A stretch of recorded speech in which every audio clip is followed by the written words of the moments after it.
आजचे बायबलचे वचन पहिला राजे अध्याय 3 काव्य 5 अनंत 7 ते 12, संत पौलांचे रोमकरांस लिहिलेले पत्र अध्याय 8 काव्य 28 ते 3 आणि आजचे सुवर्तमान मते अध्याय 13 काव्य 44 ते 52 पर्यंत। पहिला राजे अध्याय 3 काव्य 5 अनंत 7 ते 12। तो गिबोन येथे असतानाच परमेश्वराने एका रात्री त्याला स्वप्नात दर्शन दिले। देव म्हणाला, तुला काय हवे ते माग, मी ते देईन। सोलोमन म्हणाला,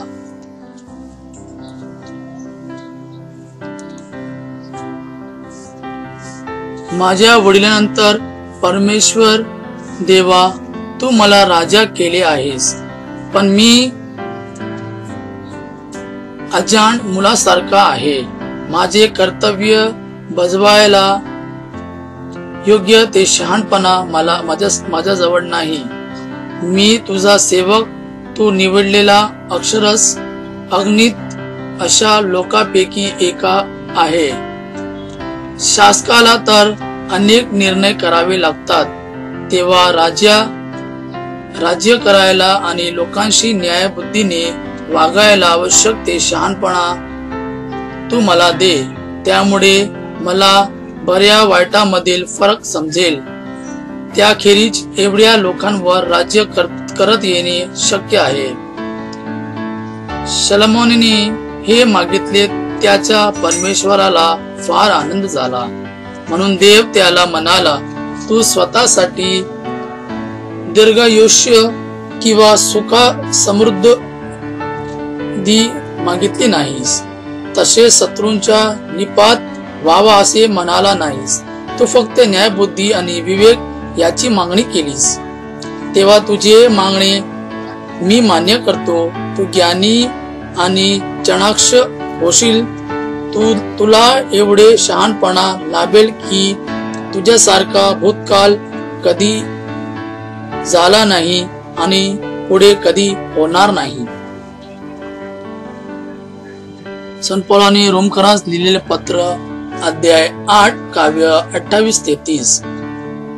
परंतु आपल्याला ठाऊक आहे की देवावर प्रीती करण्यास म्हणजे त्याच्या संकल्पप्रमाणे बोलावलेल्या देवाचे करणीने सर्व गोष्टी मिळून कल्याणकारक होतात।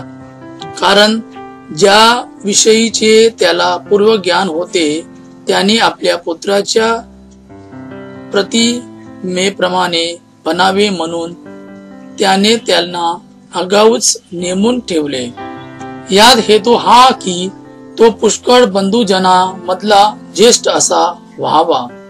ज्यांना त्याने आगाऊ नेमून ठेवले त्यांना त्याने पाचारणही केले।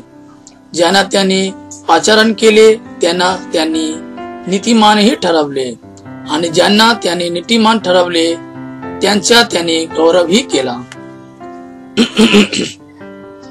आजचे सुवर्तमान मते अध्याय 13 काव्य 44 ते 52। स्वर्गाच्या राज्यात शेतात लपलेले ठेवीसारखे आहे। ती कोणा एका मनुष्याला सापडली आणि त्याने ती लपवून ठेवली। मग आनंदाच्या भरात तो जातो, आपले सर्वस्व विकतो आणि ते शेत विकत घेतो।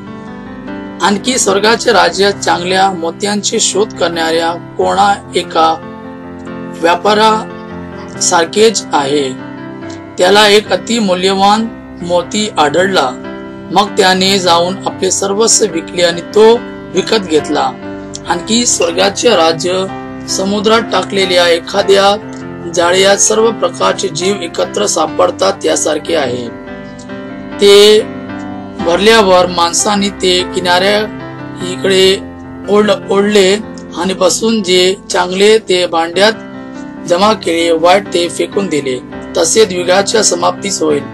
देवदूत येऊन नीतिमानांतून दुष्टांना वेगळे करतील आणि त्यांना अग्नीच्या भट्टीत टाकतील. तेथे रडणे व दात खाणे चालेल. तुम्हाला या सर्व गोष्टी समजल्या काय? ते त्याला म्हणाले, हो.